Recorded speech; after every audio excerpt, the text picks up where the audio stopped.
Hey guys, I had a quick tip for you today. In the middle of cooking a couple briskets, a couple pork belly burnt in trays for a party tomorrow, and had a little technique I used that I thought might be helpful to some of you guys out there. The debate's always out there, hot and fast, low and slow, progressing your temperatures up or holding steady temperature, whatever the case may be. Everybody has their opinion on what they think makes great barbecue. I'd argue, I think the biggest deal is I believe that you can go too hot and too fast with barbecue, but I think really the key is consistent temperature throughout your cook. If you think about it like a wave, through your cook, you don't want these big rises and falls as you add wood or you make adjustments to the cooker, wherever the case may be. It's never going to be perfectly flat. But you want those just gradual kind of waves just right along that temperature range you're trying to stay at. And I think that's really more important than necessarily what temperature you're cooking at. I never really cook hardly ever at the same temperature, depending on how much time I have and what I'm cooking. Sometimes when I don't have enough time, I have to cook hotter and faster. Or I may start off at low and slow, but once I get a good amount of smoke on the meat, I may ramp it up or wrap it if I have to get the meat to finish on time. But one little technique I've started using is I drilled a small hole in the exhaust stack. What I do is I stick an ambient air temperature probe in that hole, and so that I don't get distracted and lose track of what temperature my smoker is running at, I can run it off of Bluetooth and keep this with me and keep an eye on what my exhaust temperature is. These analog gauges, they're phenomenal, but as anybody who's used them know, there is a delay in what's happening in your firebox, what's coming out your exhaust stack, and what this thermometer is going to read.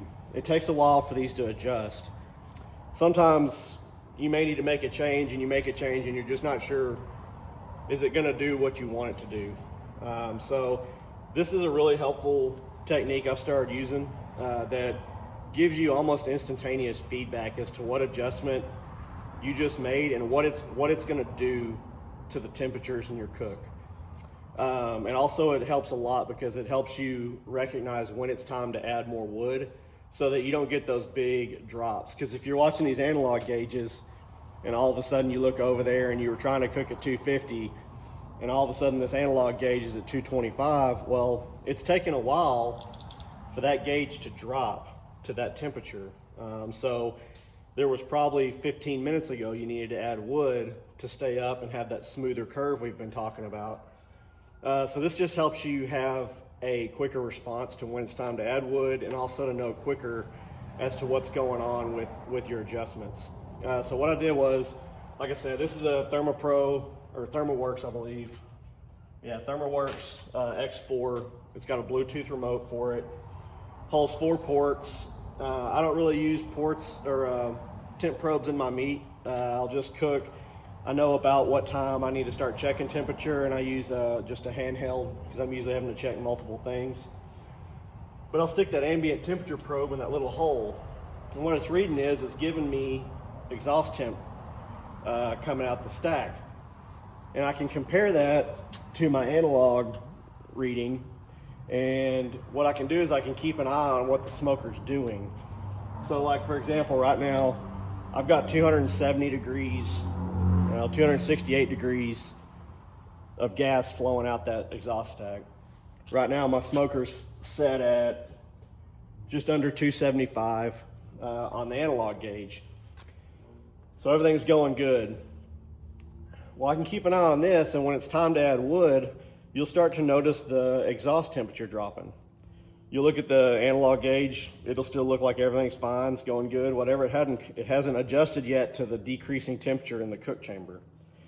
So what I can do is I can keep an eye on this, and as soon as I start seeing my temperature start dropping, I can know it's time to add wood. And you can also judge on how much it drops, on how much wood you want to add. If you have a significant drop, maybe you had some really dry wood or something that burned up really quickly, and all of a sudden now you don't have anything in there, this could drop quickly and you'd know, I need to add a couple pieces of wood. If it's just a small drop, you may be just adding one piece to get that temperature back up. Also, say you're, like earlier, added some wood and the temperature spiked up. I can change my intake size to lower that by reducing the amount of air coming in. I can also adjust the stack. It depends on the way you cook. Some people cook entirely by controlling the temperature using the stack opening and how much is flowing out of it. And then some people like to adjust their intake and keep their stack wide open. There's a lot of different variations, but one nice thing about this ambient temperature gauge is you almost instantly see what's going to happen by making that change. Here's an example. So it's 276 right now, flowing out the exhaust stack. Say I want to lower that a little bit, but I'm not quite sure what to do, but I close my stack off a little bit.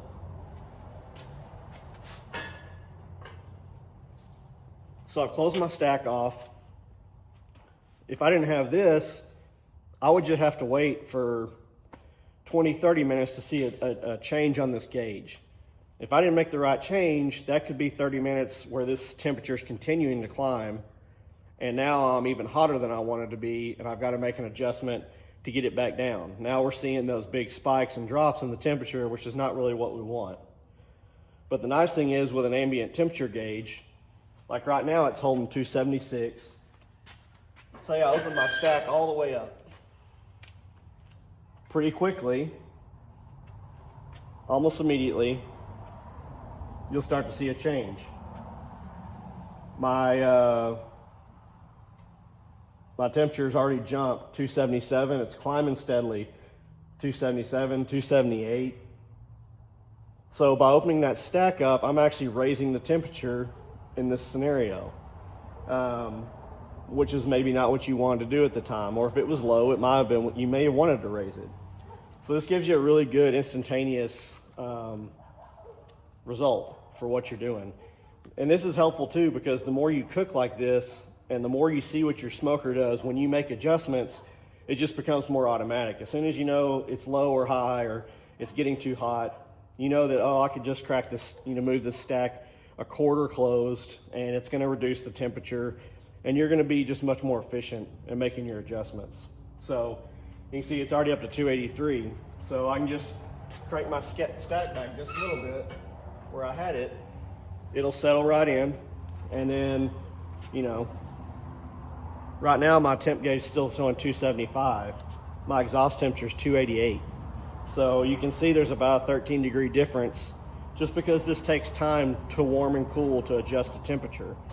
So, and I would argue that this takes longer to cool than it does to heat. I don't have any proof of that, but just from what I've seen. And so I think that's even more important, because if your wood's burned out or you're starting to lose your coal bed or something like that, this thing takes quite a while to cool down if you think about it, because it's not like it's in room air. It's in a hot environment. It takes a while for that to start cooling and for that adjustment to show up. Whereas this right here is going to catch it very quickly. Like right now we're at 290. I know it's cooling down. It's going to take it a minute, because if you think about it, you've opened the stack up, you start flowing hotter gas through the cook chamber, and you close the stack off. You're effectively trapping a lot of that heat that you generated from the firebox. Because what you have to think about is any change you're making here to the stack is affecting the way the fire is burning in the firebox. You have air coming in, you have air going out. You've opened that up, which is allowing it to free flow, which allows that to burn hotter. So you're gonna get a hotter fire, cleaner burning smoke, and then by shutting the stack down, it's gonna take a second for it to normalize.